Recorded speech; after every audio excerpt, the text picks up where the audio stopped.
দেখুন মানুষের ম্যাজিকের নামে কিভাবে বোকা বানানো হয়। এই ম্যাজিকটি দেখুন কি সিস্টেমে মানুষকে দেখানো হচ্ছে, কিন্তু মানুষ বোঝে না। মানুষ মনে করে ম্যাজিক মানে অনেক কিছু। দেখুন এই হাতুড়িটি কিভাবে ঢোকালো, কিন্তু একটি বিশ্বাস তো বিষয় হচ্ছে হাতুড়ির যে হাতলটি সেটা হলো প্লাস্টিকের, যার জন্যই প্যাকেটের ভিতরে ভাঁজ করে রাখতে পারছে। ঠিকই এমনিভাবে মানুষকে বিভিন্নভাবে আমরা ম্যাজিক দেখায় যেসব ম্যাজিশিয়ান, যে আমরা আসলে বোকার মতো সেইগুলো দেখতে থাকি। দেখুন একজন ম্যাজিশিয়ান ম্যাজিক দেখাচ্ছে, অন্যজন সেই ম্যাজিকের যে কাঠচুরি সেইটা মানুষের সামনে উপস্থাপন করে দিচ্ছে। দেখুন কিভাবে একটি রিং আর একটি রিংয়ের মধ্যে প্রবেশ করালো এবং খুব সহজেই আবার বের করে দিল, কিন্তু কোনভাবে বের করলো সেটা কিন্তু দেখাচ্ছে। এবার দেখুন একটি আরসির বোতল কিভাবে কেটে দুই ভাগ করছে।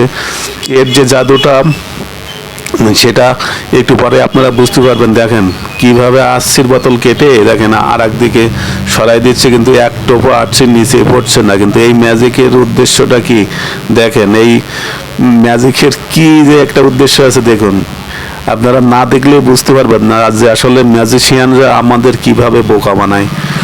দেখুন আরও একটি ম্যাজিক দেখাচ্ছে, কিন্তু আমরা বোকার মতো হা করে দেখি যে আরে বাবারে না জানি কি একটা ম্যাজিক হচ্ছে, আসলে অনেক বড় ম্যাজিশিয়ান। কিন্তু বিশ্বাস করেন ম্যাজিক মানে বোকা।